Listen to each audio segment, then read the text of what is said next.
땀 때문에 혹시 일상생활이 불편하신가요? 오늘 분석에서는요, 이 다한증을 단순히 땀구멍을 막는 문제로만 보지 않고요, 우리 몸이 보내는 신호를 해석하는 새로운 관점으로 이야기해볼까 합니다. 아마 많은 분들이 공감하실 거예요. 바르는 약이나 먹는 약은 그때뿐인 것 같고, 수술을 하자니 혹시 다른 데서 땀이 더 나는 보상성 다한증이 생길까봐 덜컥 겁이 나죠. 결국 이런 깊은 고민에 빠지게 됩니다. 내 몸에 뭔가 근본적인 문제가 있는 건 아닐까 하고요. 바로 그 지점에서 한의학적인 접근이 시작됩니다. 땀을 억지로 막으려고만 하는 게 아니라 대체 땀이 왜 이렇게 과도하게 나는지 그 근본적인 원인을 파고드는 거죠. 자, 그럼 먼저 기존의 치료법들이 어떤 문제점을 가지고 있고 또 어떤 함정이 숨어 있는지 한번 자세히 들여다보겠습니다. 가장 확실해 보이는 방법, 바로 교감신경을 절제하는 수술이죠. 이걸로 땀을 딱 막아버리면 정말 모든 문제가 깨끗하게 해결되는 걸까요? 와, 이 슬라이드의 숫자가 그 답을 아주 명확하게 보여주고 있네요. 정말 놀랍게도 수술한 환자 100명 중에 최대 98명꼴로 다른 부위에서 땀이 폭포수처럼 쏟아지는 보상성 다한증을 경험한다는 보고가 있습니다. 땀을 잡으려다가 오히려 온몸이 젖게 될 수도 있다는 뜻이죠. 그러니까 정리해보면 이렇습니다. 기존의 치료법들은 어떻게든 땀 분비 자체를 막는 데 집중해요. 하지만 그 과정에서 효과가 잠깐이거나 입이 바싹 마르고 변비가 생기는 같은 전신 부작용, 그리고 좀 전에 봤던 보상성 다한증이라는 아주 큰 함정이 있는 거죠. 자, 그럼 이제부터는 관점을 완전히 한번 바꿔보겠습니다.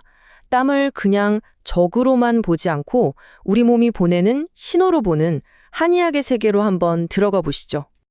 자, 이 슬라이드에 있는 문장이 한의학적 관점의 핵심입니다. 땀은 심장의 액체다. 이게 도대체 무슨 뜻일까요? 땀을 단순히 피부에서 나오는 물로 보는 게 아니라는 겁니다. 우리 몸의 엔진이 심장, 그러니까 감정이나 순환의 중심과 아주 직접적으로 연결된 중요한 신호로 본다는 의미죠. 이걸 요즘 말로 쉽게 풀어보면 이렇습니다. 땀은 그냥 피부의 문제가 아니라 우리 몸의 자율신경계나 내부의 열 에너지 대사가 균형을 잘 이루고 있는지를 보여주는 굉장히 중요한 신호라는 거죠. 땀이 너무 많이 난다는 건 말하자면 몸 안에서 뭔가 균형이 깨졌다는 경고등이 깜빡이는 것과 같아요. 그렇다면 한의학에서는 이 신호를 어떻게 해석할까요? 바로 변증이라는 맞춤형 진단 방법을 통해서 분석하는데요. 모든 다한증이 다 똑같은 다한증이 아니라는 겁니다. 이 표를 보시면 아주 명확해집니다. 예를 들어 가만히 있어도 땀이 줄줄 나고 쉽게 지친다.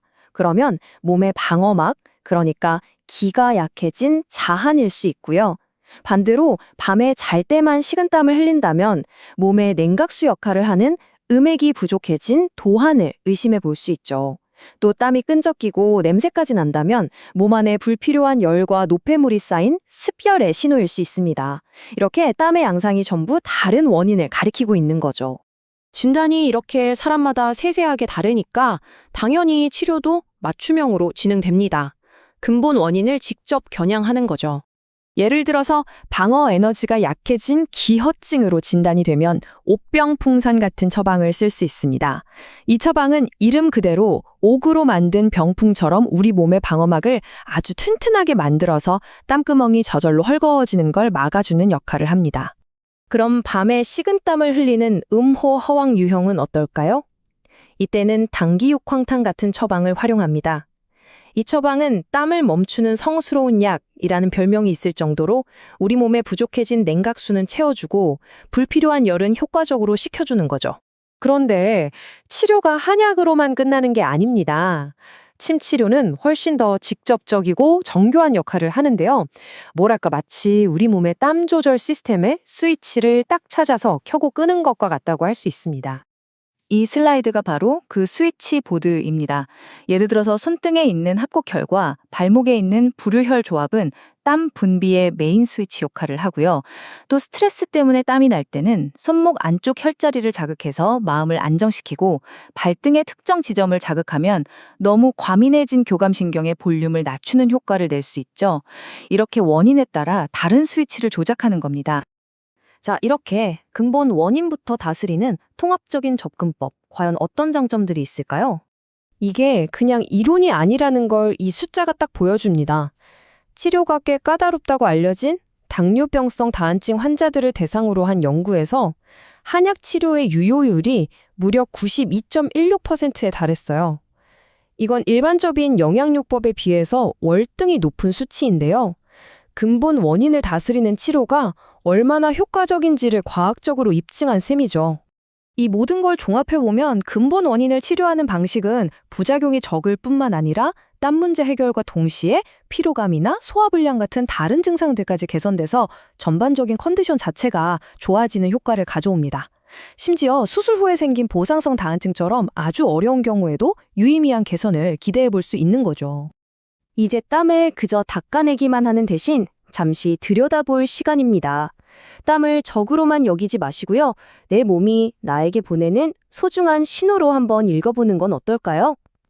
당신의 몸은 지금 어떤 이야기를 하고 있나요?